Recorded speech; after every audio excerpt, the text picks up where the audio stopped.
చూడండి ఆల్రెడీ క్లాస్లో మనకి ఈ యొక్క వృత్తము ఒక వృత్తాన్ని ఒక రేఖ స్పృశించడానికి నేర్చుకున్నాము. అలాగే ఈ యొక్క స్పర్శరేఖలు బాహ్య బిందు నుండి ఎన్ని స్పర్శరేఖలు గీయచ్చు, 2 స్పర్శరేఖలు గీయచ్చు అని చెప్పుకున్నాం. ఈ స్పర్శరేఖ ఖండన బిందువుల ద్వారా ఏర్పడిందే ఉంటాం జా అని చెప్పాం. ఆ జా యొక్క పొడవు కూడా కనుక్కోవడం చెప్పాం. జా పొడవు ఫార్ములా ఏంటి? 2 × r² - d². ఇక్కడ r అంటే ఏంటి? ఇక్కడ ఆ వృత్త వ్యాసార్థం.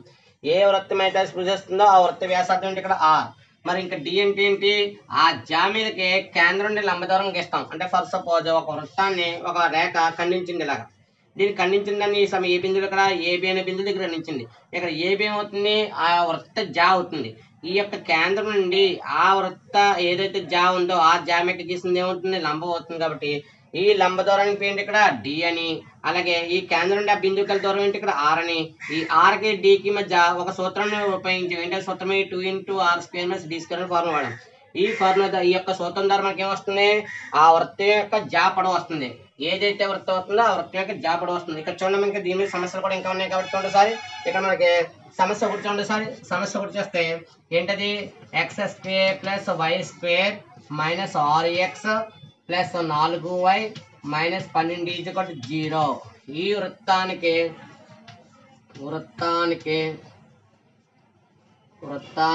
ఏముంది అక్కడ? -1, 1 వద్ద ఏంటది? స్పర్శరేఖ సమీకరణం కనుక్కోండి. స్పర్శరేఖ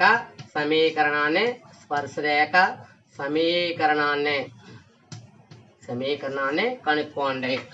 ఏదైనా ఒక సమీకరణం మనం కనుక్కోవాలనుకో మనకి అందులో ఏమి ఇచ్చాడో చూసుకోవాలి. సారీ, ఒక సమీకరణం మనం కనుక్కోమన్నాడంటే దాంట్లో మన దగ్గర ఏముందో చూసుకుని ఆ విధంగా కనుక్కోవాలి. ఇక్కడ చూడండి సార్, మనకి వృత్తం ఇచ్చాడు, బిందువు ఇచ్చాడు. అందువల్ల ఈ రెండింటిని ఉపయోగించుకుని మనం ఏం చేస్తాం? సమీకరణం సాధిస్తాం. కాబట్టి ఒకసారి చూడండి, దత్తవృత్త సమీకరణం. మరి దత్తవృత్త సమీకరణాన్ని మనం వాడుతున్నాం కాబట్టి దత్తవృత్త సమీకరణం ఏమవుతుంది? x² + y² - rx + 4y - 12 = 0 అనేది అవుతుంది. దత్తవృత్త సమీకరణం అవుతుంది. అయితే ఈ దత్తవృత్త సమీకరణం తెలిసిన తర్వాత మనకి ఇంకేముంది? ఇంకా బిందువు ఉంది. బిందువు Px1 y1 = ఎంత? మనకి ఇచ్చిన బిందువు -1, 1. అయితే వృత్తానికి మనం ఇదంతా కూడా ఏమనుకుంటాం? ఒక ఎస్ అనుకుంటాం. ఇందువల్ల మనకు ఆల్రెడీ తెలిసిందేంటి? ఎస్ అంటే దత్తవృత్తము అంటే x² + y² + 2gx + 2fy. ఈ మోడల్ ఉన్నదంతా ఏమవుతుంది? వృత్త సమీకరణం అవుతుంది. కాబట్టి ఇదంతా రాయలేని సందర్భంలో దాన్ని సింపుల్గా ఏమంటే అక్కడ ఎస్ అంటాం. అందువల్ల ఇక్కడ కూడా ఎడమవైపు భాగం ఏముంది? అక్కడ ఎడమవైపు భాగం ఏముంది? అక్కడ x² + y² - rx + 4y - 12 ఉంది. కాబట్టి ఇది కూడా ఏమవుతుంది? ఎస్ అవుతుంది. అయితే ఇక్కడ చూడండి, ఎస్ ఆల్రెడీ ఉంది కాబట్టి s = 0. వృత్తానికి లేదా వృత్తం దృష్ట్యా వృత్తానికి Px1 y వద్ద స్పర్శరేఖ సమీకరణం వద్ద స్పర్శ గీసిన అని పర్లేదు. కాదు, వృత్తానికి Px1 y వద్ద గీసిన స్పర్శరేఖ సమీకరణం పర్లేదు. వద్ద స్పర్శరేఖ సమీకరణం. మరి స్పర్శరేఖ సమీకరణానికి ఫార్ములా ఏంటి? మన దగ్గర తెలిసింది. సమీకరణానికి ఆల్రెడీ ఫార్ములా ఉంది కదా, మన దగ్గర సూత్రం ఉంది కదా. ఏంటి సూత్రం? s1 = 0. అంటే స్పర్శరేఖ సమీకరణం కనుక్కోమన్నాడు కాబట్టి ఈ యొక్క స్పర్శరేఖ సమీకరణ ఫార్ములా s1 = 0. అసలు s1 ఏంటి? ఇచ్చిన వృత్తం తీసుకో. ఇచ్చిన వృత్తంలో x² ఉంది. x² అంటే xx1. x² కనబడిన ప్రతిసారి నువ్వు ఏం రాయాలి? xx1 రాయాలి. మరి y² కనబడే చోట ఏం రాయాలి? yy1 - r లో సగం ఎంత? సగం చేసి వేయాలి. ఇక్కడ x గుణకాన్ని y గుణకాన్ని ఏం చేయాలి? సగం చేసి వేయాలి. ఇందులో మనకి విడదీస్తున్నాం. ఇక్కడ గుణకారం కాబట్టి x × x1 y × y1. ఇక్కడ విడదీస్తున్నాం, 2 భాగాలు చేస్తున్నాం. 3x అంటే 2 భాగాలు చేస్తున్నాం కాబట్టి ఒక 3x ఏమో x ఉంటుంది, ఇంకో 3x + x + x వస్తుంది. x + x వస్తుంది కాబట్టి దాన్ని ఎలా రాస్తున్నాం? ఇక్కడ x + x1 అంటే 2 భాగాలు అయినాయి. కాబట్టి x + x1 ప్లస్ ఇక్కడ 4 సగం ఎంత? 2 × y + y1. ఇక మిగిలినంత -12 = 0. ఈ దీంట్లోని మన దగ్గర ఉన్న బిందువు ఉంది కదా, బిందువు దీంట్లో ప్రతిక్షేపించండి. ఈ బిందువుని దీంట్లో ప్రతిక్షేపిస్తే ఏమవుతుంది? x × x1 అంతా -1 ప్లస్ y × y1 అంతా 1 -3 × x + x1 అంతా ఇక్కడ ఆల్రెడీ ప్లస్ ఉంటుంది కాబట్టి -1 ప్లస్ 2 × y ఆల్రెడీ y1 ఎంత? +1 -12 = 0. ఈ విధంగా బిందువును ప్రతిక్షేపించాలంటే బిందువును ప్రతిక్షేపించిన తర్వాత గుణకారం చేయాలి సార్. గుణిస్తే ఏమవుతుంది? ఇక్కడ ప్లస్ ఇంటూ మైనస్ ఎంత? Plus into minus minus x × 1 x plus y × 1 ఎంత? y 1తో అక్కడ 1తో గుణకారం అనేది ఏమవుతుంది? తిరిగి అదే పదం వస్తుంది కాబట్టి అదే పదం యూజ్ చేశాను. -3 × x 3x minus into minus ఎంత ప్లస్ 3 ఒకట్ల 3 plus 2 into y 2y 2 into y 2y plus 2 ఒకట్లంతా 2 మైనస్ 12 ఈజ్వల్ టు 0. ఇక్కడ కలిపి వేతలు చూడండి, ఇక్కడ మైనస్ ఎక్స్ మైనస్ 3x ఉంది. మైనస్ ఎక్స్ మైనస్ 3x కలిపితే 2 కూడా మైనస్ కాబట్టి ఏమవుతుంది మైనస్ ఎక్స్ ప్లస్ 3x. ఇది 3 ఇదేమో 4 1 మొత్తం 3 ప్లస్ 1 ఎంత 4x. తర్వాత ఇక్కడ చూడండి వైలు ఇది ప్లస్ వై ఇది ప్లస్ 2y ఈ 2 కలిపితే ఎంత వచ్చింది ప్లస్ 3y. ఇక్కడ చూడండి ఇది 2 3 ఇక్కడ 3 2 ఉంది 3 2 కలిపితే ఎంత 5 5 మైనస్ 12 ఈజ్వల్ టు 0. ఇప్పుడు మైనస్ 4x ప్లస్ 3y 12లోంచి 5 పోతే 7 7 అది మైనస్ 7 ఈజ్వల్ టు 0. దేర్ఫోర్ ఇక్కడ స్టార్టింగ్ ఏముంది మైనస్ ఉంది, స్టార్టింగ్ మైనస్ ఉండకూడదు కాబట్టి మైనస్ ఉంటే ఏమవుతుంది ఇంకో మైనస్తో గుణించాలి కాబట్టి ఈ మైనస్ ఏమైంది ప్లస్, ఈ ప్లస్ ఏమైంది మైనస్, ఈ మైనస్ ఏమైంది ప్లస్, ఇది కూడా ఎంత 0. దేర్ఫోర్ కావలసిన స్పర్శరేఖ సమీకరణం కావలసిన స్పర్శరేఖ సమీకరణం కావలసిన స్పర్శరేఖ సమీకరణం ఏ లెక్కకైనా మనకి ఏమి ఇచ్చాడు అన్నది చూసుకుంటే మనకు అన్నీ వస్తాయి. స్పర్శరేఖ సమీకరణం ఏమవుతుంది 4x మైనస్ 3y ప్లస్ 7 ఇది కూడా ఎంత 0. ఇది ఏంటి వృత్తం ఇచ్చి బిందువు ఇచ్చి దాని యొక్క స్పర్శరేఖ సమీకరణం కనుక్కోమంటే ఈ విధంగా కనుక్కోవాలి. ఇది మనకు 2 మార్కులు లెక్కలు ఇస్తున్నాడు. నెక్స్ట్ చూడమ్మా తర్వాత సమస్య చూడండి ఒకసారి. తర్వాత సమస్య మనకి ఏముంది చూడండి ఒకసారి.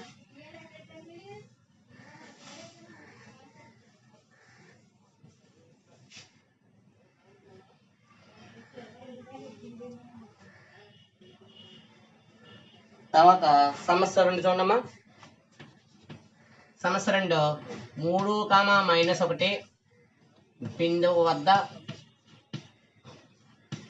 బిందువు వద్ద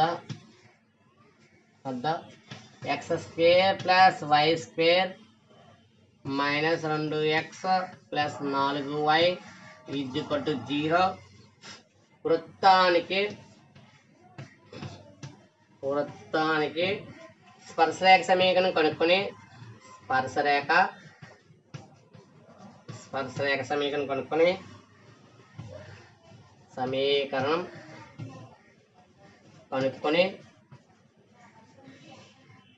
కనుక్కొని ఇదే వృత్తానికి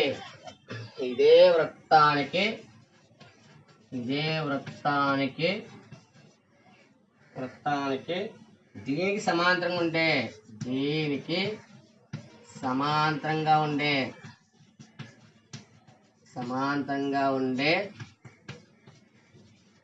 వృత్త సమీకరణం కనుక్కోండి. స్పర్శరేఖ సమీకరణం కనుక్కోండి. మరి స్పర్శరేఖ సమీకరణం కనుక్కోమంటే నీకు ఏమి ఇచ్చాడో చూడండి సారి. ఆల్రెడీ బిందువు ఉంది, బిందువు ద్వారా మనకి ఏమొస్తుంది స్పర్శరేఖ సమీకరణం వస్తుంది.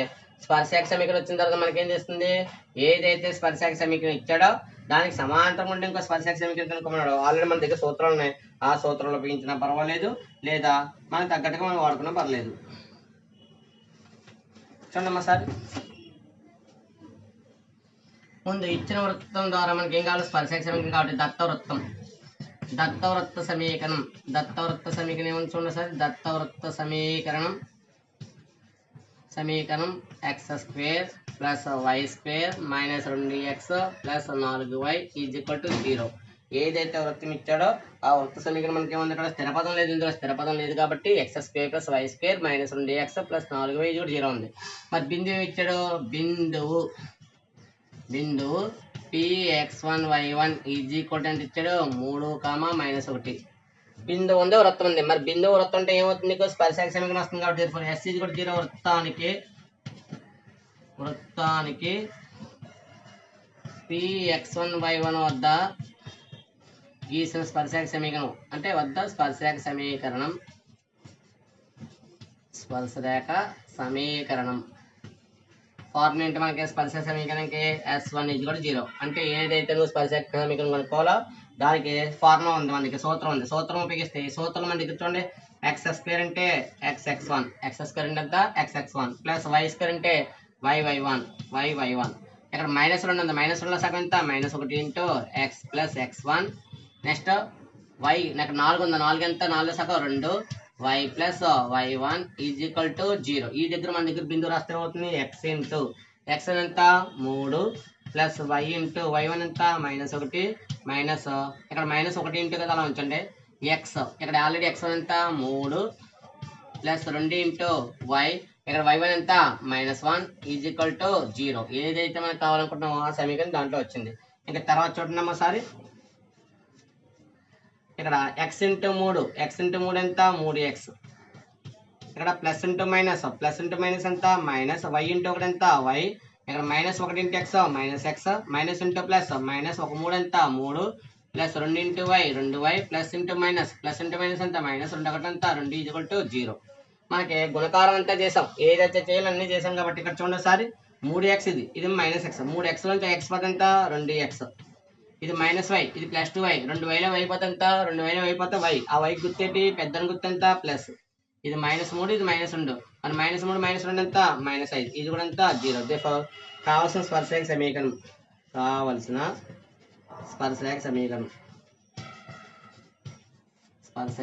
సమీకరణం అయితే లెక్క ఇక్కడతో కంప్లీట్ అవ్వలేదు, అందులో కావాల్సిన స్పర్శరేఖ సమీకరణం రాసినారా అయిపోయినా పర్వాలేదు. ఏమొచ్చింది 2x + y - 5 is equal to 0.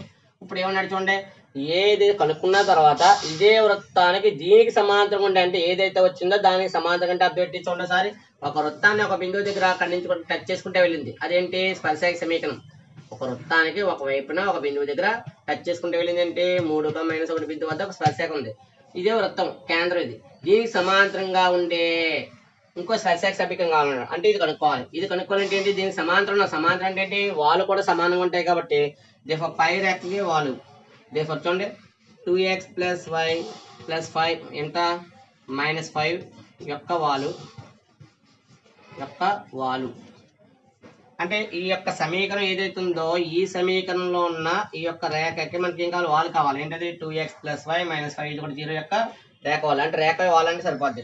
యొక్క వాలు ఫార్ములా m ఇది కూడా ఏంటి, మనకి వాళ్ళకి ఫార్ములా ఏంటి, ఏదైతే వాళ్ళు వచ్చిందో ఆ వాలులో ఇది రేఖ కాబట్టి -x గుణకము, x విలువ అంటే ఎంత, ఇక్కడ x విలువ 2 / y గుణకం ఎంత 1, x గుణకం బై అంటే ఫార్ములా ఏంటి, ఇక్కడ a బై b పడతారు -a/b, ఇక్కడ ఏంటంత 2, b ఎంత y ముందు ఉన్నాకి ఏం లేదంటే 1 అవుతుంది. అందువల్ల మనకి సూత్రం ఇప్పుడు కూడా ఏ సూత్రంతో పోల్చుకుంటాం, ax + by + c = 0తో పోల్చుకుంటాం కాబట్టి ఇక్కడ a ఎంత b ఎంత కావాలి, ఇక్కడ a ఎంత అవుతుంది 2 అవుతుంది, b ఎంత అవుతుంది 1, ఆ 1కి ఇక్కడ చూడండి ఫార్ములా -a ఎంత 2 / b ఎంత 1, సూత్రాన్ని ఉపయోగిస్తున్నాం కాబట్టి ఈ యొక్క సూత్రంలో మనకి చివరికి వచ్చింది వాలు చివరిగా -2 వచ్చింది.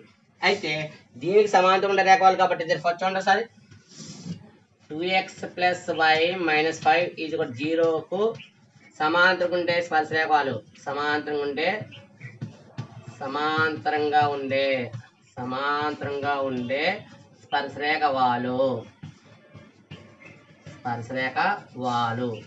m1 m ఏంటి, ఇక్కడ వాలు ఎంత వచ్చింది, దీని వల్ల కూడా ఎంత ఉంటుంది. అందువల్ల ఎందువల్ల వాళ్ళు సమానం, రెండు రేఖల వాళ్ళలో రెండు రేఖలు సమాంతరం అయితే వాటి వాళ్ళు కూడా ఏమవుతాయి, సమానం అవుతాయి. అంటే మొదటి రేఖ వాళ్ళు ఎంత వచ్చిందో దానికి సమాంతరం ఉండే రేఖ వాళ్ళు కూడా ఏమవుతుంది, అంతే అవుతుంది. ఇక్కడ -2 వచ్చింది కాబట్టి దీని కూడా ఎంత అవుతుంది -2, వాళ్ళు తెలుస్తుంది.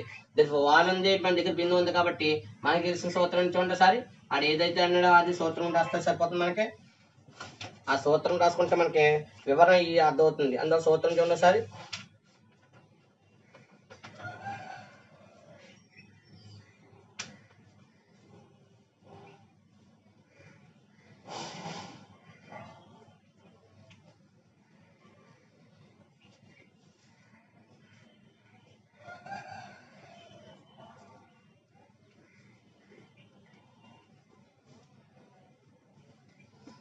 S = 0 వృత్తానికి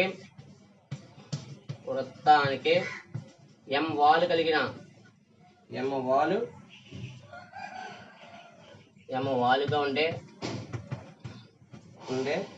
స్పర్శరేఖ సమీకరణం ఒక వృత్తానికి m వాలుగా ఉండే స్పర్శరేఖ సమీకరణం ఫార్ములా చూడండి ఒకసారి, y + f = m × x + g + r - r × √1 + m². ఇది ఫార్ములా.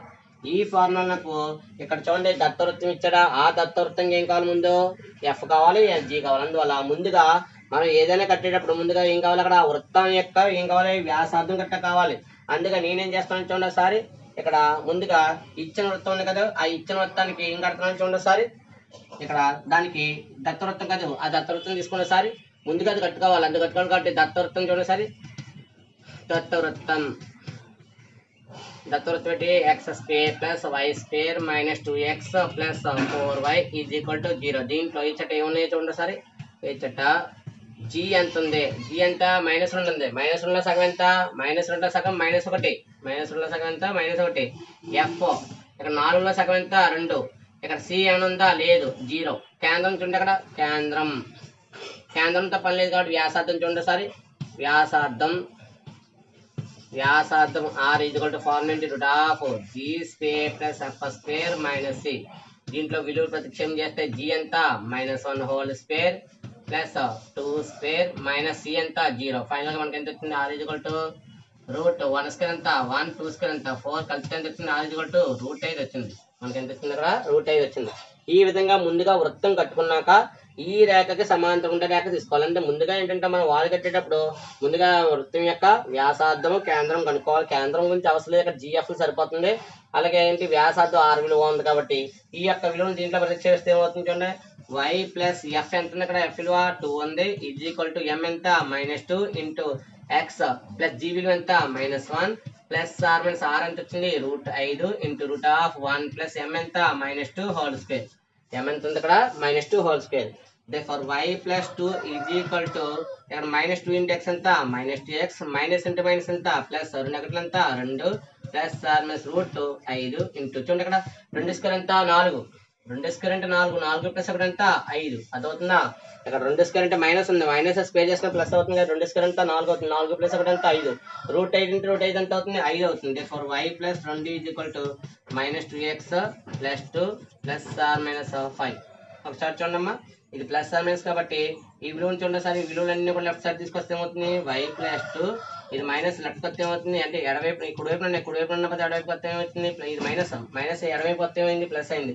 ఇది ప్లస్ 2 -2 అయింది. ఇది ప్లస్ ఆర్ మైనస్ 5 కాబట్టి plus r minus 5 is equal to 0. ఇక్కడ చూడండి +2 -2 అయింది, క్యాన్సిల్. వరుస క్రమంగా రాస్తే 2x plus 5 plus r minus 5 is equal to 0. కావలసిన స్పర్శరేఖ సమీకరణాలు కావలసిన ఏదైతే ఈ యొక్క వచ్చింది ఇక్కడ ఆల్రెడీ మనకి ఏమొచ్చింది? ఇక్కడ మైనస్ అయి ఉంది, కానీ ఇక్కడ మైనస్ అయింది అంటే ఆల్రెడీ సమీకరణం ఉంది. ఆల్రెడీ సమీకరణం ఉంది కాబట్టి ఇక్కడ ప్లస్ ఆర్ మైనస్ మనకు కావాల్సిన స్పర్శరేఖ సమీకరణం కావలసిన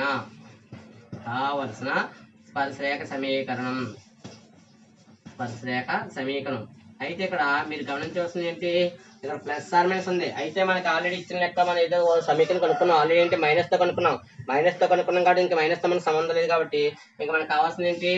2x plus 5 2x plus y ఇక్కడ ప్లస్ -5 తీసేస్తే అవుతుంది ఇంకా +5 ఈజ్ ఈక్వల్ టు 0. అందువల్ల మీకు కావాలంటే పూర్తిగా రాసుకోవచ్చు. ఏమని? ఆ యొక్క రేఖకి సమాంతరం కంటే స్పర్శరేఖ సమీకరణం రాసుకోవచ్చు. కావాలంటే వివరంగా కూడా రాసుకోవచ్చు. ఏంటిది? ఈ యొక్క 2x ప్లస్ y -5 ఈజ్ 0కు సమాంతరం ఉండే స్పర్శరేఖ సమీకరణం ఎంత? 2x plus y plus 5 is 0. ఇదేంటి? ఎప్పుడైనా నీకు ఒక వృత్తం ఇచ్చి ఒక స్పర్శరేఖ కనుక్కోమని కానీ లేదా ఇంకొక స్పర్శరేఖ కనుక్కోమని కానీ ఇచ్చేయడానికి దానికి సమాంతరం ఉండేది లంబంగా ఉందని అడుగుతాడు. సమాంతరం అన్నా సమాంతరం చేసాం, అదే లంబం అంటే లంబ మోడల్ చేస్తాం. ఇక్కడ సమస్య పూర్తి. నెక్స్ట్ సమస్య ఉన్నాం ఒకసారి.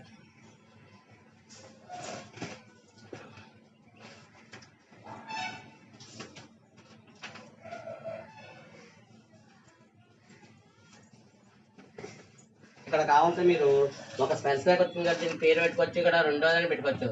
రెండవ స్పర్శరేఖ సమీకరణం అంటే ఆల్రెడీ మొదటి సమీకరణం ఉంది కదా, ఇంకా ఇది డైరెక్ట్ సమాంతరం అంటే ఒక వృత్తానికి ఒక వైపు నుంచి కాకుండా ఇంకో వైపును కూడా టచ్ చేసుకుంటూ వెళ్తుంది కాబట్టి ఇది మొదటిది. అయితే ఇదేమవుతుంది? రెండవది. ఓకేనా?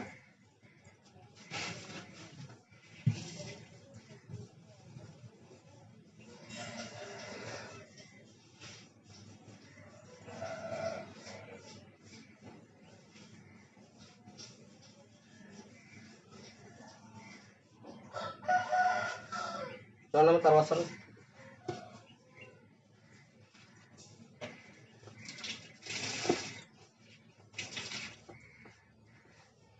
మూడో సమస్య.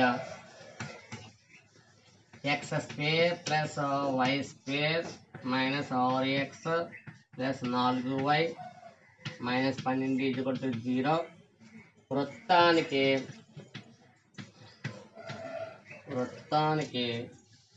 4x మైనస్ 3y ప్లస్ 7 ఇది కూడా 0 స్పర్శరేఖ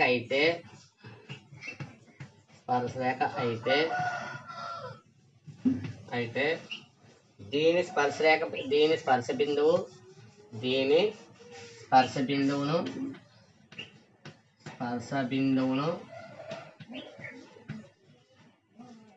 కనుక్కోండి. ఒక ఏమి ఇచ్చాడు? వృత్తం ఇచ్చాడు. ఇంకేమి ఇచ్చాడు? స్పర్శరేఖ ఇచ్చాడు. కూడా ఇచ్చి రాసుకుంటే సారి రాసుకుంటే దత్తవృత్త సమీకరణం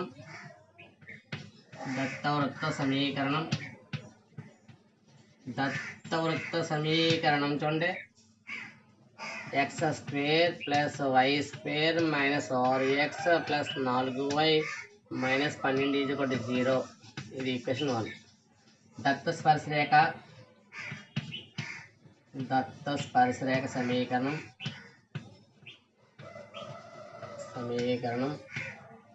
ఇది 4x minus 3y plus 7 0. Equation 2. అయితే ఇక్కడ గమనించవలసింది ఏంటి సార్? వాడు అడిగింది స్పర్శ బిందువు తీసుకోమన్నాడు కాబట్టి కావాల్సిన స్పర్శ బిందువు చూడండి. px1, y1 స్పర్శ బిందువు అనుకున్నాము.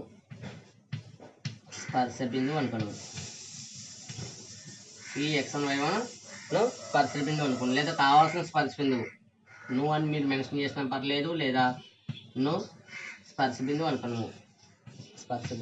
మరి స్పర్శ బిందువు అంటే ఏమవుతుంది? స్పర్శరేఖ వస్తుంది. ఏదైతే ఒక వృత్తాన్ని ఒక బిందువు దగ్గర నువ్వు స్పర్శ బిందువు అని తీసుకున్నావో ఆల్రెడీ రేఖ ఉంది కాబట్టి ఈ రేఖ ఉన్నా లేకపోయినా మనకి ఏంటి స్పర్శ బిందువు ఉన్నప్పుడు ఏమవుతుంది? స్పర్శరేఖ వస్తుంది. అందువల్ల దేఫర్ p వద్ద px1 y1 వద్ద వృత్తం ఒకటికి గీసిన స్పర్శరేఖ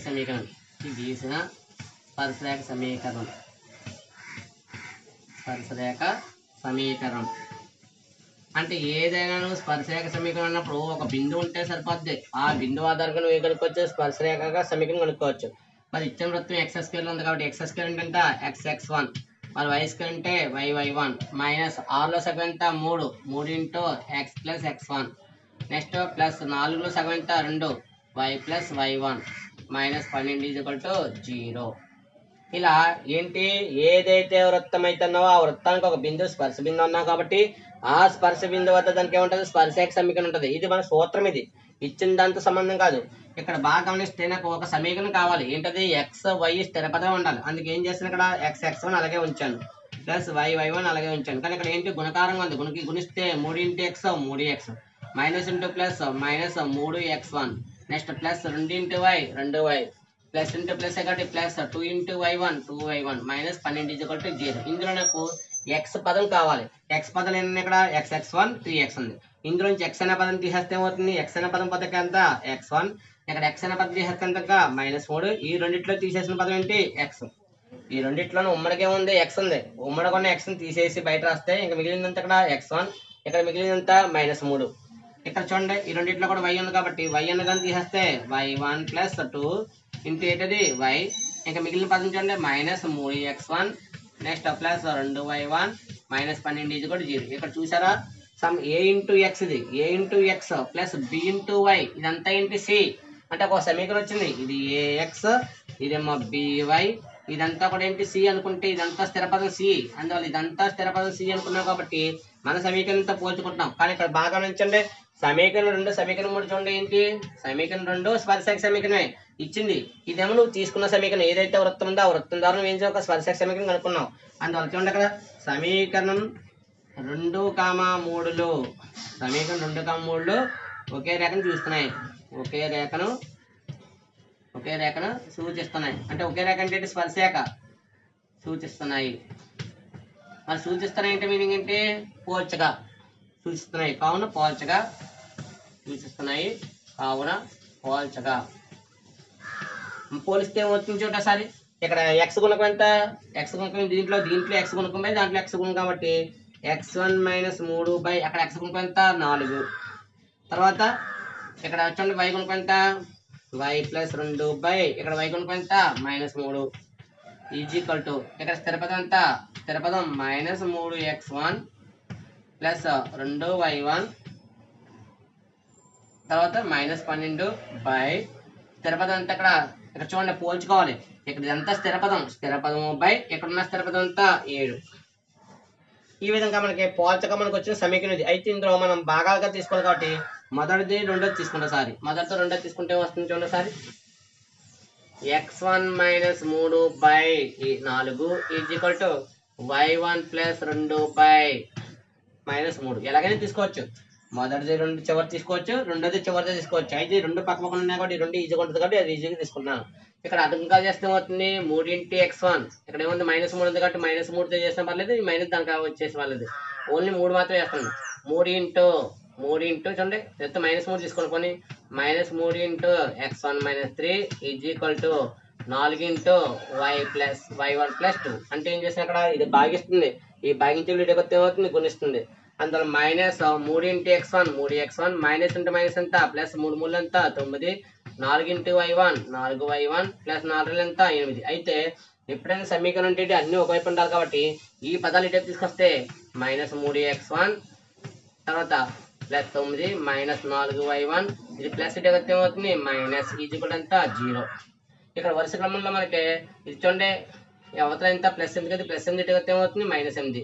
వరుస క్రమంగా రాస్తే -3x1 -4y1 9 నుంచి ఎందుకు ఎంత 9 నుంచి ఎందుకు 1 ఒకటిది ప్లస్ 1 ఇది కొట్టి 0. అయితే సమీకరణం మొదట్లో మనకి మైనస్ ఉండకూడదు అన్నాం కదా.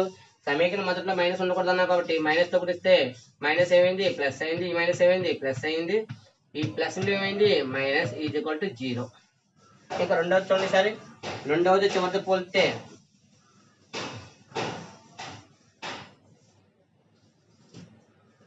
చూడండి రెండోది ఎంత ఉంది ఇక్కడ y1 + 2 by -3 is equal to -3x1 + 2y1 -12 by ఎంత 7. ఇది భాగిస్తుంది. ఈ భాగించేటికి ఏమవుతుంది గురిస్తుంది కాబట్టి 7 × y1 + 2 is equal to -3 × -3x1 + 2y1 -12. అంటే ఏం చేస్తున్నాను ఇక్కడ రెండు భిన్నాలు సమానం అంటే అడ్డంగాలు చేయాలి కాబట్టి అడ్డంగాలు చేస్తున్నాను.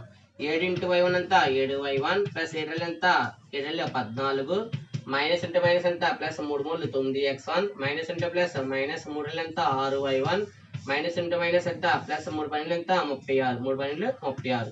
అయితే అవతల పదాలు యువతలు తీసుకొస్తే ఏమవుతుంది 7y1 ప్లస్ 14 ఇది మైనస్ ఇటు ప్లస్ ఇది ప్లస్ ఇటు కొత్త ఏమవుతుంది -9y1 ఇది మైనస్ ఇటు కొత్త ఏమైంది ప్లస్ 6y1 ఇది ప్లస్ ఇటు కొత్త ఏమవుతుంది -36 0. అంటే ఏంటి సమీకరణం అవతల వైపు 0 ఉండాలి కాబట్టి అవతల ఉన్న పదాలను యువతలు తీసుకొచ్చాను.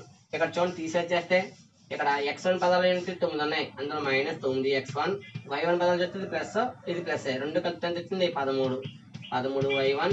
నెక్స్ట్ స్థిర పదాలు చూస్తే 36 నుంచి 14 పోతాయి 36 నుంచి 14 పోతే ఎంత 22 22ది -22 ఇది ఒకటి 0. ఇక్కడ 36 ఉంది ఇక్కడ 14 ఉంది తీసేస్తే 22 వచ్చింది. అయితే మొదట్లో మైనస్ ఉండకూడదు మైనస్ ఏమైంది ప్లస్ అయింది, ఈ ప్లస్ ఏమైంది మైనస్, ఈ మైనస్ ఏమైంది ప్లస్ 22 ఇది ఒకటి 0. ఈ విధంగా మనకి రెండు సమీకరణాలు వచ్చినాయి. ఆల్రెడీ 3 అయిపోయింది కాబట్టి ఇదంతా అవుతుంది సమీకరణం 4 ఈ సమీకరణం అంతా 5 అని బాగా గమనించండి. ఈ రెండు సమీకరణాలు ఏ పదాలు ఉన్నాయి x1 y1 ఇక్కడ కూడా ఉంది x1 y1 ఉంది. అందువల్ల సమీకరణం సాధించాలి. అందువల్ల సమీకరణం 4 5లను సాధించగా 4 5లను ఏంటి సాధించగా 4 5లను సాధిస్తే ఏమవుతుంది సాధిస్తే ఎలా వేయాలి సాధించడం యువతలు ఉన్న సమీకరణం చూడండి. ఇక్కడ వైతో ఇక్కడ 4వ సమీకరణం ఎక్కడి నుంచి మొదలెట్టాలి y1 ఇక్కడ మనం రాసే పదాలు ఏంటి x1 పదము y1 పదము స్థిర పద రాత్రం. x1 అనేది x1 తో మొదలెట్టాం దేంతో మొదలెట్టాలి yతో మొదలెట్టాలి 4 - 1 3 4 తర్వాత ఈ సమీకరణం చూడండి -13 22 తర్వాత 9 -13 ఒకసారి చూడండి అమ్మా.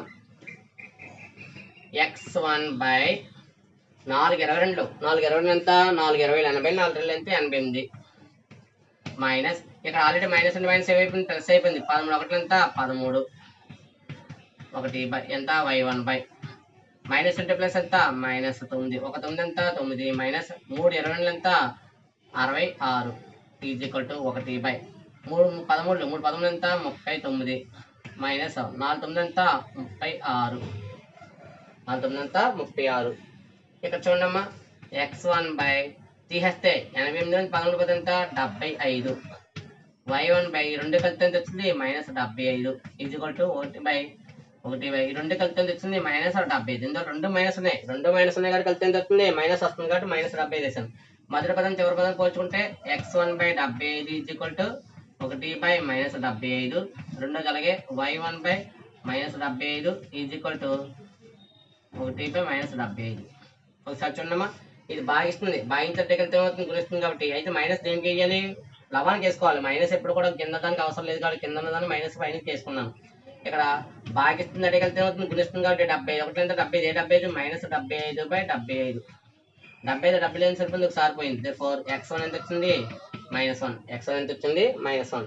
ఈసారి రెండో చూడండి y1 ఈక్వల్ టు ఇక్కడ మైనస్ అంటే మైనస్ అంత ప్లస్ 75 75 బై 75 75 ఎంత సరిపోతుంది ఒకసారి. ఫోర్ y1 అంతా 1. కావాల్సిన స్పర్శ బిందువు ఏంటది స్పర్శ బిందువు మనకు కావాల్సిన స్పర్శ బిందువు వచ్చింది చూసారా. కావాల్సిన స్పర్శ బిందువు Tx1 y1 ఈక్వల్ టు ఎంత -1, ఈ విధంగా ఇది ఒక పద్ధతి. అయితే ఈ పద్ధతి మీకు రాలేదనుకోండి ఇక్కడ దాకా చేస్తారు మీరు. ఇక్కడ దాకా ఏంటంటే ఇక్కడ దాకా రాసిన తర్వాత మీకు ఇది రాలేదు ఈ పద్ధతి రాకపోతే దీనికి ఇంకో పద్ధతి కూడా ఉంది. అయితే ఈ సమస్యని ఈ పద్ధతిలో చెప్పాను కదా, ఈ పద్ధతిలో ప్రిపేర్ అవ్వండి.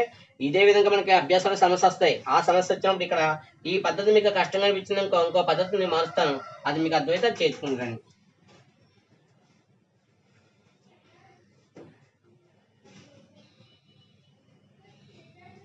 తర్వాత సమస్య ఉండమా.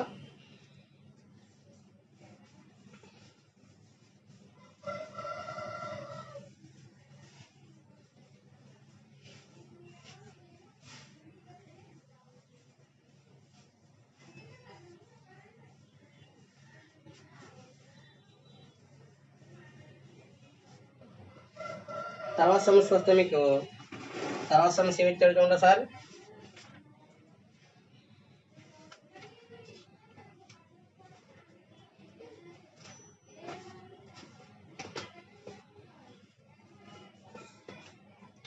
సమస్య 4 చూడండి. 2x - 3y + 1 = 0. సరళ రేఖని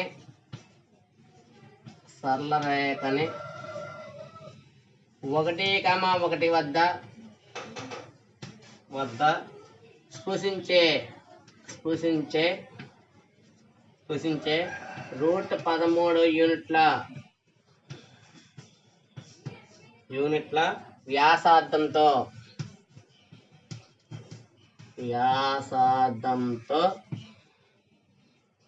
గల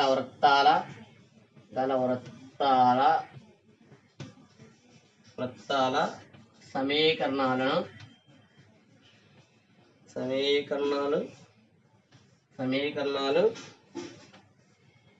కనుక్కోండి.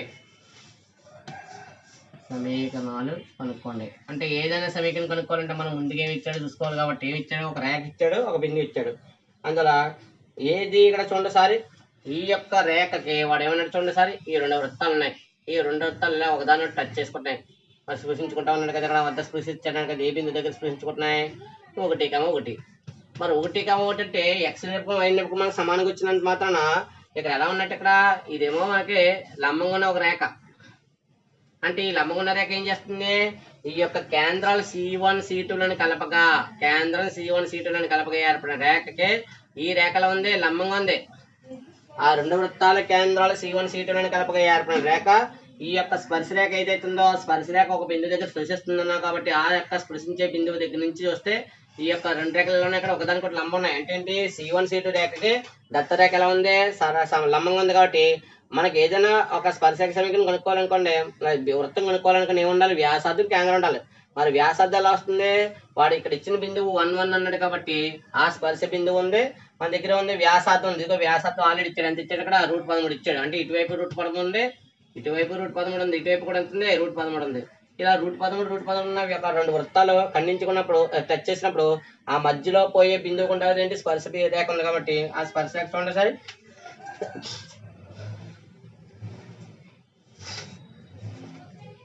ఒకసారి చూడండి ఇచ్చింది. ఇక్కడ కావలసిన వృత్త కేంద్రాలు ఏవైతే కనుక్కోవాలో ఆ కావలసిన వృత్త కేంద్రాలు అంట ఎలా ఉన్నాయంట, వృత్త కేంద్రాలు, కావలసిన వృత్త కేంద్రాలు ఏ రేఖ అంటే ఇచ్చిన రేఖ ఎంత 2x - 3y + 1 ఇది కూడా 0కు ఎలా ఉన్నాయి, రేఖకు ఎలా ఉన్నాయి, ఈ యొక్క రెండు కేంద్రాలు ఎలా ఉన్నాయి ఇక్కడ ఈ రేఖకు లంబంగా ఉంటూ లంబంగా ఉన్నాయి. ఇంకోటి ఏంటి, లంబంగా ఉంటూ 1,1 వద్ద 1,1 గుండా పోయే రేఖపై ఉంటాయి. ఏవైతే కేంద్రాలు నువ్వు కనుక్కోవాలో ఆ కేంద్రాలు అంట ఈ యొక్క బిందువును టచ్ చేసుకుంటూ పోయే రేఖ ఉంది కదా, ఆ రేఖకు లంబంగా ఉంటూ అది ఆ బిందువు గుండా పోతుంది కాబట్టి ఆ రేఖపై ఉంటాయి అని రాసాం. ఉంటాయి. మరి ఉంటాయి అంటే ఏంటి, దాని బిందువు ఎలా ఉంటుంది, మరి అక్కడ పరిమితి కాబట్టి అంటే చూడండి అక్కడ ఇక్కడ చూడండి మనకి ఏం కావాలి, దత్తవృత్తం స్పర్శ చూడండి, దత్తరేఖ వాలు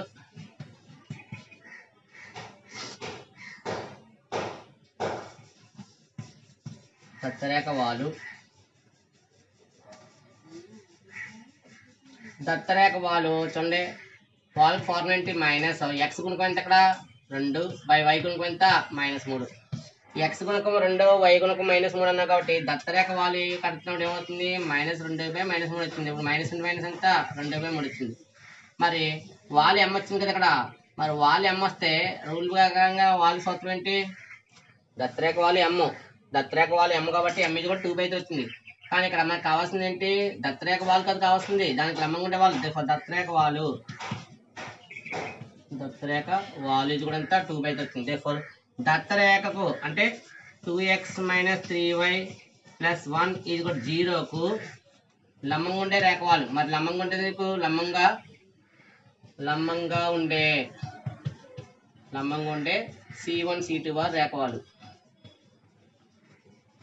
వాలు ఈజ్వల్ టు మన మ్యాటర్ల దగ్గర వృత్త కేంద్రాలు ఆ రేఖ ఏమవుతుంది, వృత్త కేంద్రాలు ఈ రేఖకు లంబంగా ఉంటూ ఈ బిందువు గుండెపై రేఖపై ఉంటాయి కాబట్టి ఈ రేఖకి రేఖ ఎలా ఉంది, లంబంగా ఉంది కాబట్టి లంబంగా ఉండే వాళ్ళు కడతాం. లంబంగా ఉండే వాళ్ళ ఫార్మ్ ఏంటి, m = -1 చూడండి -1 ఇక్కడ ఉన్న వాళ్ళు ఎంత 2/3. ఎందువల్ల ఏదైనా ఒక రేఖ వాళ్ళు చేసినప్పుడు దానికి లంబంగా ఉండే రేఖ వాళ్ళు అంటే ఏమవుతుంది, ఒక రేఖ వాళ్ళు తెలియగానే దానికి లంబంగా ఉండే రేఖ వాళ్ళు ఏమవుతుంది -1/వాలు ఎంత అయింది, ఇక్కడ ఉన్న వాళ్ళు ఎంత 2/3, అది 1/, ఎంత గుర్తిండి ఇది ప్లస్ ఉంది, ప్లస్ అంటే ఏమైంది ఇక్కడ మైనస్, దేర్ఫోర్ m కూడా ఎంత వచ్చింది మైనస్ తిరగబడుతుంది వచ్చింది 3/2. కానీ m అంటే ఎంత, tan θ అంటే ఎంత -3/2.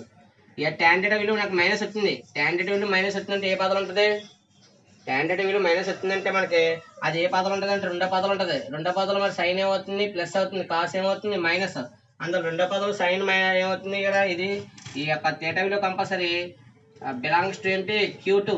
ఇందులో θ అనేది రెండో పదాలు ఉంది, ఎలా చెప్తావు, tan విలువ మైనస్ అయింది, tan విలువ మైనస్ అయింది అంటే tan మూడో పదాలు ఏంటి ప్లస్, tan మూడో పదాలు ప్లస్ కాబట్టి మనకి రేఖ ఎలా ఉన్నది, ఇప్పుడు ఈ భాగం తీసుకుంటాం, ఈ భాగంలో ఇది Q1 ఇదేంటిది Q2, అందువల్ల మన θ అనేది Q2లో ఉందన్న కాబట్టి ఇది దీంట్లో చూడండి ఒక త్రిభుజం వేస్తే ఈ త్రిభుజంలో ఇదేంటిది ఎదురుభుజం ఎంత 3, ఇక్కడ ఆసన భుజం ఎంత 2, మరి రూల్ ప్రకారం √3² + 2² చేస్తే అని చెప్తుంది √13 వచ్చింది.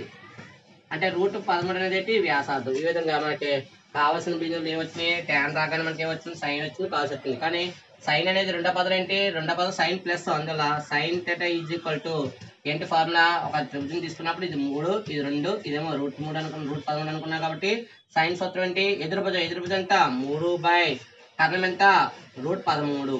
అలాగే కాస్ θ, మరి కాస్ θ రెండో పదం ఏంటి మైనస్, ఆసన భుజం ఎంత ఇదేమో ఎదురుభుజం, ఇది ఎదురుభుజం, ఇదేంటిది ఆసన భుజం, ఇదేంటిది కర్ణం, అందువల్ల ఆసన భుజము ఎంత 2/, కర్ణం ఎంత √13. ఇక్కడికి సైన్ θ కాస్ θ వచ్చినాయి. రేపు కావాల్సిన బిందువులు చూడండి, ఇక్కడ వృత్త కేంద్రాలు చూడండి సరే, వృత్త కేంద్రాలు మనకు ఆల్రెడీ ఏం తెలుసు, పరమేశ్వర సమీకరణం తీసుకొని పరమేశ్వర సమీకరణం సూత్రం x = x1 + r cos θ + r - r cos θ, అలాగే y = y1 + r - r sin θ. Already మీకు ఇది ఏం తెలుసు, మీకు ఈ యొక్క సౌష్ఠవ సమీకరణం ఫస్ట్ నేర్చుకున్నారు. ఆ సౌష్ఠవ సమీకరణ బిందువు x = y కూడా సూత్రం ఉన్నాయి కాబట్టి ఆ వృత్త కేంద్రాలు కూడా ఏమవుతుంది formula x1 + r - r cos θ, అలాగే y1 plus r minus r sine theta. ఇక్కడ మనకి ఏమి ఇచ్చాడో కూడా రాసుకోవాలి కాబట్టి దత్తాంశ నుండి వ్యాసార్థం ఇచ్చాడు కదా, దత్తాంశ నుండి వృత్త వ్యాసార్థం, దత్తాంశ నుండి వృత్త వ్యాసార్థం వాడు అన్నాడు ఏంటంటే వృత్త వ్యాసార్థం ఎంత అన్నాడు ఆల్రెడీ, వృత్త వ్యాసార్థం ఈజ్ ఈక్వల్ టు ఆర్ ఇది కూడా ఎంత √13 ఇచ్చాడు. ఇది ముందు రాసుకున్నా పర్లేదు, ఇక్కడ రాసుకున్నా పర్లేదు. దత్తాంశం నుండి వృత్త వ్యాసార్థం ఆర్ ఇది కూడా ఎంత √13 కాబట్టి ఈ యొక్క వృత్త కేంద్ర సూత్రంలో మన దగ్గర బిందువు ప్రతిక్షేపించండి. మన దగ్గర బిందువు ప్రతిక్షేపిస్తే ఏమవుతుంది, therefore x1 ఎంత మన దగ్గర బిందువు ఆల్రెడీ ఇచ్చాడు కదా దత్త బిందువు x1 y1. అలాగే x1 y1 కాబట్టి ఇక్కడ ఇచ్చిన బిందువు చూడండి, ఇచ్చిన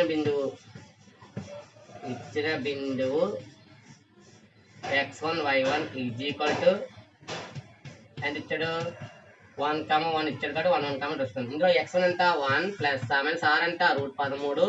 కాస్ ఎంత, కాస్ సూత్రం విలువ ఎంత దగ్గర కాస్ మైనస్ ఉంది, మైనస్ 2/√13 y1 ఎంత 1 ప్లస్ ఆర్ ఎంత √13 సైన్ ఎంత 3/√13. ఇది మైనస్ ఉంది కాబట్టి బ్రాకెట్ వేసాను, ఇక్కడ మైనస్ ఉంది కాబట్టి బ్రాకెట్ వేసాను. ఇక్కడ ఏ వస్తుంది మళ్ళీ ఇదంతా √13 క్యాన్సిల్, ఇక్కడ √13 క్యాన్సిల్. ఫైనల్ గా వచ్చింది చూడండి ఇక్కడ 1 ప్లస్ ఆర్ మైనస్ -2, ఇక్కడ 1 ప్లస్ ఆర్ మైనస్ 3. ఇందులో ఒకసారి మైనస్ ఒకసారి ప్లస్ తీసుకోండి అమ్మా. ఫస్ట్ C1 తీసుకుంటాను. C1 లో ఏమవుతుంది 1 ప్లస్ ఇక్కడ ఏంటంటే మైనస్ తీసుకుంటున్నాం, నెక్స్ట్ 1 ప్లస్ 3 లేదా రెండోది C2 is equal to 1 minus of -2 1 -3. మీరు పొరపాటున ఇక్కడ మైనస్ కాదు ప్లస్ ఇంటూ మైనస్ ఏమవుతుంది మైనస్ అవుతుంది, అలా ఉండదు. అక్కడ నువ్వు ఒకవేళ మైనస్ తీసుకున్నప్పుడు ఇక్కడ ప్లస్ తీసుకున్నావు, ప్లస్ ఇంటూ మైనస్ అంటే ప్లస్ తీసుకున్నప్పుడు అది ప్లస్ ఇంటూ మైనస్ ఏమైపోతుంది మైనస్ అవుతుంది.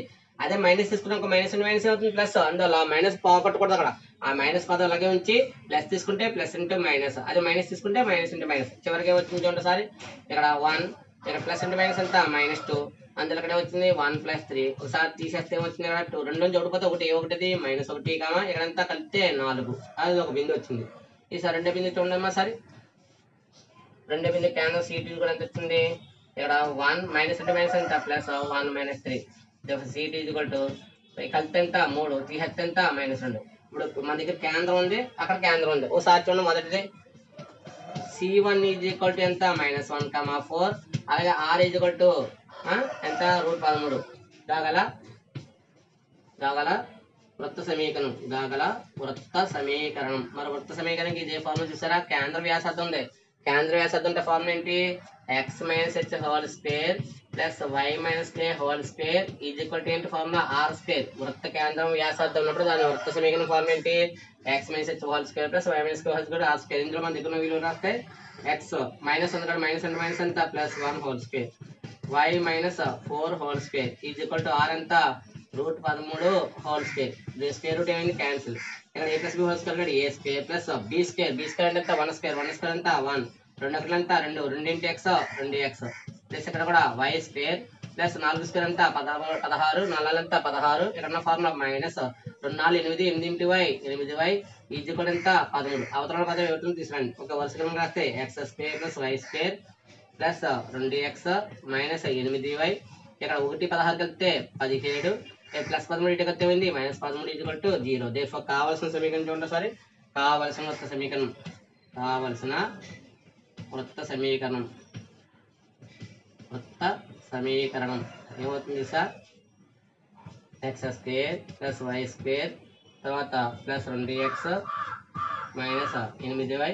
17లో 13 పోతే 4 ఈజ్ ఈక్వల్ టు 0. ఇదే విధంగా రెండో కేంద్రం తీసుకుని చేయండి. ఇక్కడ కేంద్రం ఎంత, రెండో సందర్భం C2 ఈజ్ ఈక్వల్ టు 3, -2. అలాగే R ఈజ్ కూడా ఎంత √13. అయితే ఏమవుతుంది x -3² next y minus into minus ఎంత +2² is equal to √13². Square root పోతే ఎంత వచ్చింది, ఇంకా ఇది a² ప్లస్ b² ఎంత 9, b² ఎంత అవుతుంది 9. తర్వాత 2 3 ఎంత 2 3 6, 6 × x 6x ప్లస్ y² 2² ఎంత 4, 2² ఎంత 4. తర్వాత 4 ఎంత 2 4, 4y ఈజ్ ఈక్వల్ టు 13. దీన్ని కూడా జాగ్రత్తగా రాస్తే x² ప్లస్ y² ఇక్కడ -6x, అక్కడ +4y, ఇక్కడ 9 4 కలిపి ఎంత 13 ఈజ్వల్ అవతల 13 ఎదురుకు వస్తే -13 ఈజ్వల్ ఎంత 0. 13 13 పోతే మనకు కావాల్సిన సమీకరణం వచ్చింది x² + y² -6x + 4y = 0. ఈ విధంగా ఎప్పుడైతే ఒక రెండు వృత్తాలను ఒక బిందువు దగ్గర స్పర్శిస్తున్న రేఖ ఇచ్చినప్పుడు మనకి వృత్త సమీకరణం కనుక్కోవాలంటే ముందుగా ఏం చేయాలి, ఆ వృత్తం ఎలా ఉందో చెప్పాలి. ఆ యొక్క వృత్త కేంద్రాలు ఈ రేఖను కలుపుతున్నప్పుడు దానికి లంబంగా ఉన్నాయి. ఈ రేఖకు ఈ కేంద్రాల ద్వారా కలిపిన రేఖ ఎలా ఉంది, లంబంగా ఉంది కాబట్టి లంబంగా ఉంటుందన్నాం. ఏ విధంగా కూడా పోతుంది, ఒకటి ఒకటి కూడా పోతుందన్నాం. మరి ఇచ్చిన రేఖ వాళ్ళు తీసుకున్నాం, దానికి లంబంగా ఉండే వాళ్ళ సూత్రం ఏంటి, -1/1 వాలు. -1/1 వాలు ఎంత 2/3 తిరగేస్తే ఎంత వచ్చింది 3/2 గుర్తేంటి మైనస్. వాల్ సూత్రం m ఇది కూడా ఎంత, m అనేది టాండెడ్ అవుతుంది కాబట్టి టాండెడ్ నాకు మైనస్ వచ్చింది. టాండెడ్ మైనస్ వచ్చిందంటే ఏ పదం అది, రెండో పదం ఎందుకు తీసుకోవాలి, మూడో పదం కూడా తీసుకోవచ్చు. కానీ ఇక్కడ మనం ఏంటి 180 డిగ్రీల కోణం తీసుకుంటాం కాబట్టి ఆ 180 డిగ్రీల కోణంలో తీసుకున్నాం. అందులో టాన్ మైనస్ ఏంటంటే రెండో పదం అవుతుంది. రెండో పదంలో కాస్ ఏంటి మైనస్, సైన్ ఏంటి ప్లస్. ఇక్కడ త్రిభుజం వాడాం, త్రిభుజంలో ఇదేంటిది ఎదురు భుజం ఎంత 3, అలాగే ఆసన భుజం ఎంత 2. కారణం కనుక్కోవాలంటే 3² ఎంత 9, 9ని 2² ఎంత 4, 9 4 ఎంత 13. దానికి ఏమేసాను ఇక్కడ రూట్ వేసాను. ఇక్కడ సైన్ థీటా సూత్రం ఏంటి, ఎదురు భుజం ఎంత 3 కర్ణం ఎంత √13. కాస్ థీటా సూత్రం ఎంత ఆసన భుజం ఎంత ఇక్కడ 2 కర్ణం ఎంత √13. ఇందులో మనకు కావాల్సిన దత్తాంశం వ్యాసార్థం ఆల్రెడీ ఇచ్చాడు, √13 ఇచ్చాడు. బిందు సూత్రం ఏంటి, ఇది పరామితి బిందువులు కాబట్టి x1 + r - r cos θ, y1 + r - r sin θ. ఇక్కడ x1 y1 అంతా 1 1 బిందు ప్రతిక్షేపించి మనకి ఈ విలువ మైనస్ వచ్చింది. అందువల్ల మైనస్ అన్నప్పుడు ఏమవుతుంది, ప్లస్ తో తీసుకున్నప్పుడు ఏమో ప్లస్ ఇంటూ మైనస్ ఏమవుతుంది, మైనస్ అవుతుంది. అదే మైనస్ తీసుకుంటే మైనస్ ఇంటూ మైనస్ అయింది, ప్లస్ అయింది. రెండు కేంద్రాలు వచ్చినాయి. ఇచ్చిన వ్యాసార్థం ఉపయోగించుకుని కేంద్రం వ్యాసార్థం సూత్రంలో ఇచ్చాం. అలాగే కేంద్రం వ్యాసార్థంతో దూరత్వం వచ్చింది. కావాల్సిన మొత్తం రెండు సమీకరణాలు వచ్చినాయి.